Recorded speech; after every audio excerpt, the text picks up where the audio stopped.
dear friends. Uh, it's my pleasure today to discuss octotherapy.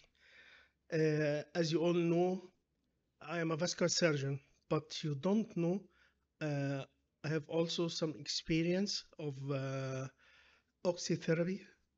We are in Alexandria. We have underwater institute for hyperbaric oxygen and oxytherapy. So in our hospital, we are trained and we have good experience of using the oxytherapy with its all modalities, either hyperbaric oxygen, topical oxygen, and ozone therapy for wound therapy. And as you know, hyperbaric oxygen is recommended by the American Society, Class A, to be used as adjuvant therapy for wound healing. This is a little introduction and start my topic.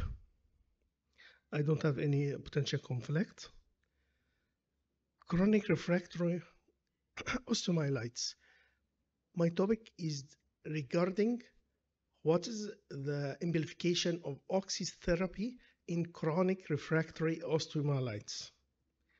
Osteomyelitis is infection of bone or marrow caused by bacteria or mycobacteria. It is difficult to treat due to the relative viscerality of blood vessel in bone, and in fact that may antimicrobials do not penetrate bone wall. This is very important. Bone usually has a minimized blood supply. That's why it is very vulnerable to infection. And when he got infected, it is very difficult to treat. The standard treatment of chronic refractory osteomyelitis includes surgical debridement and culture-directed antibiotics. While hyperbaric oxygen treatments can be considered as adjuvant therapy. Why? Let us see. The goal of treatment of chronic osteomyelitis are to eradicate the infection and to maintain optimum physiological function of the affected area. This imposes the challenges of the orthopedic surgeons because of the high recurrence rate, expensive medical costs, and prolonged disability. This is the hyperbaric oxygen chamber. As you see, this is the chamber, and this is how to compress oxygen to be inhaled, and this is how people sit in the chamber, breathe this oxygen under pressure. Hyperbaric oxygen, HbO2 therapy, is administration of about 100% oxygen at 2 to 3 absolute atmosphere. Absolute atmosphere pressure, it is known as ATA. You can say we put the patient for 2 ATA for such a period. That's how they describe it. And this has been widely used in treatment of various problem wound and for refractory osteomyelitis. Chronic refractory osteomyelitis is one of the indications which been approved by the Ultrasound and Hyperbaric Medical Society, UHMS. As you see, this patient has subjected to surgery, and meanwhile he was putting in hyperbaric oxygen chamber to maintain and to facilitate his recovery. The American Heart Association give her recommendation class 2B. Hyperbaric oxygen treatment can be considered for the treatment of chronic refractory osteomyelitis. The mechanism of HBO in treating osteomyelitis. Number 1, raise the tissue oxygen tension. Number 2, enhances the electrolyte phagocytic mechanism in bones and wounds with low oxygen tension. Optimal oxygen tension enhances osteogenesis or neovascularization to fill the dead space with vascular or bony tissue. enhances osteoclastic activity to remove bony debris, stimulate, inhibit the growth of anaerobic organism in hypoxic tissue. This is the 5 mechanism of hyperbaric oxygen or for oxytherapy.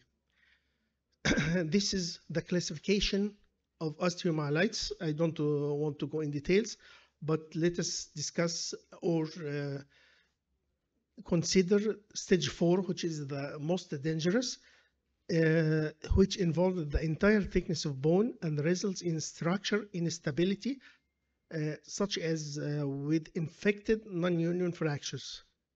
This is very important, and most of us see the patient in such stage. Now, this is all of that was introduction for my topic. This was discussing why we use oxytherapy, why we use oxygen to the osteomyelitis. Now we have a new product. It is a hemoglobin sensitizer. It attracts oxygen and give it to the wound. This hemoglobin will attract oxygen and may penetrate tissue.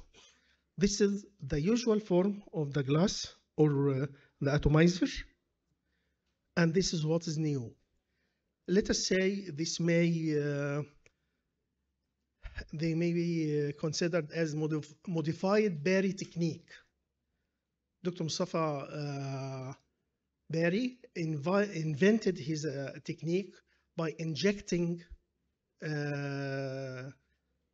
silver within the osteomyelitis. This is, I may have the honor to modify his technique by using this atomizer. I put this nozzle to get through the wound and get this drug within the osteomyelitic tissue. This is my team. Let us talk about this case. As you see, AH, 57 years, male patient, type 2 diabetes with ischemic heart disease and hypertension. He presented by pain swollen left big 2 6 months ago with multiple discharging sinuses.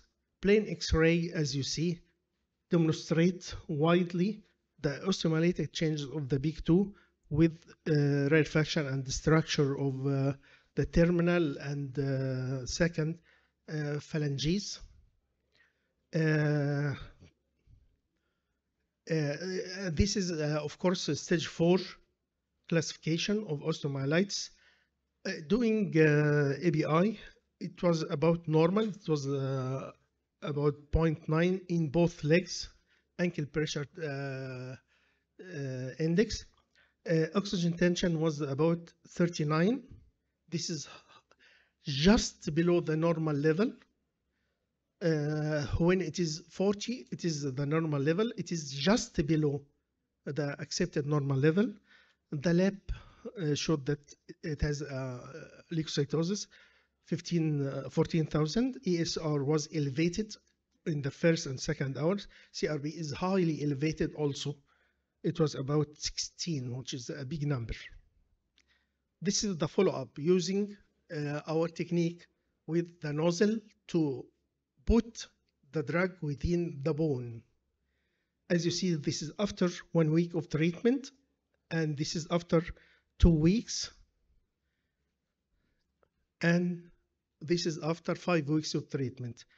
The wound closed, no more sinuses, and as you see, the osteomyelitis had been improved.